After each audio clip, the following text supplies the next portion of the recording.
Watch this video to find out what is our next challenge in our Christmas couple challenges series.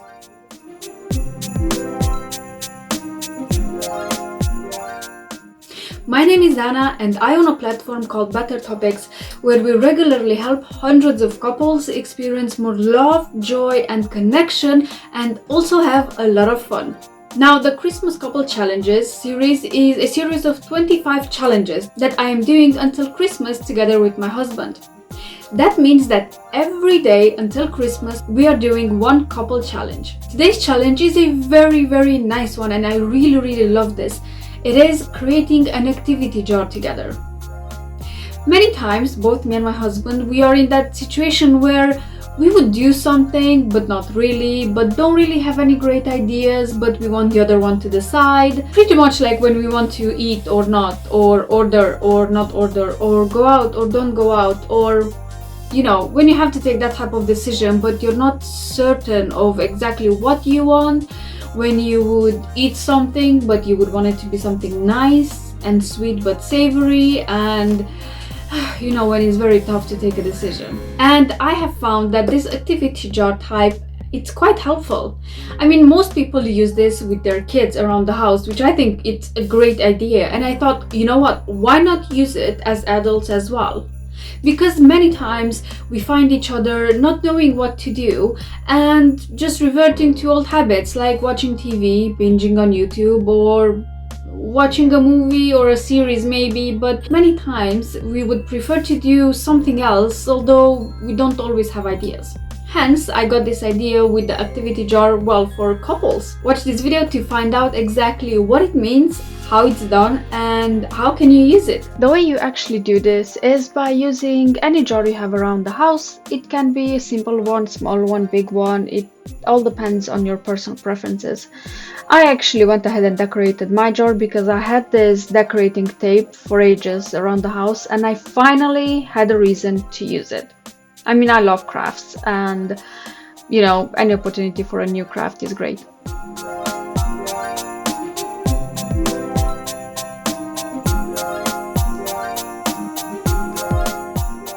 Okay, just checking everything is okay, and I also decided to decorate the jar's lid. You can leave this out if you want to. I just complicated my life because, why not?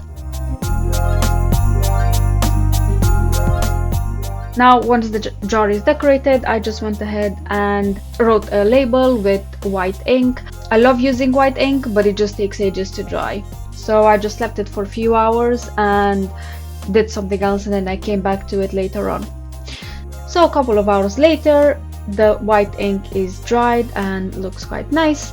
I've stuck it to the jar, and then together with my husband we started filling it up with different activities that we would like to do together.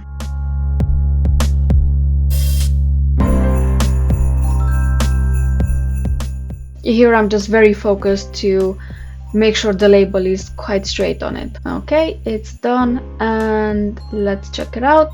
Yep, all good, done. Now, on what you actually write the activities, it doesn't really matter. It is up to personal preference. We were listening to some Christmas carols to get into that very holiday spirit and mood, and we were using colored paper because it just looks a lot nicer in the jar when you look at it. But you can use plain paper if you want to, or I've seen some people using wood sticks, like the ones in ice creams. Again, you can use whatever you want. If you want to make bigger pieces of paper, you can. If you want to make them smaller, you can.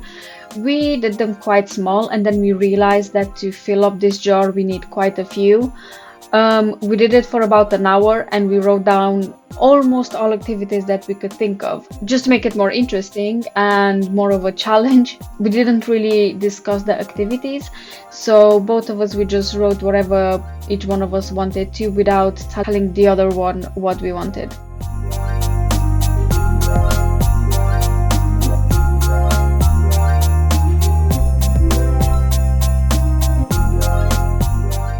If after a while you do run out of ideas, you can always go online and search for new ideas and couple challenges to do. We wrote a lot of challenges, a lot of things that we would like to do at different times of the week, the day, and so on.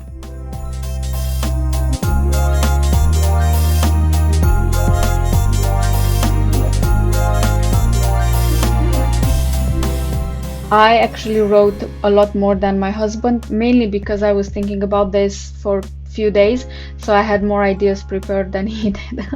He had to come up with some on the spot.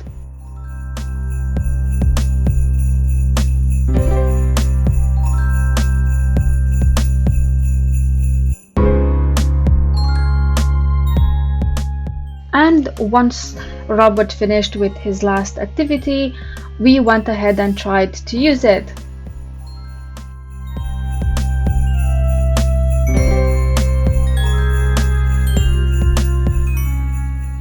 Okay, we gave it a good swirl, and then we realized that the jar was actually too small for Robert's hand. I never realized he has such big hands, so he could barely actually touch them, whereas my hand fit in the jar without any problems, and there was also still space. I think I could have fit both my hands in it, to be honest. So therefore I got to choose the first activity, and it was make me a hot chocolate. And this is Robert making me the most perfect, aromatic and hot chocolate, exactly the way I love it.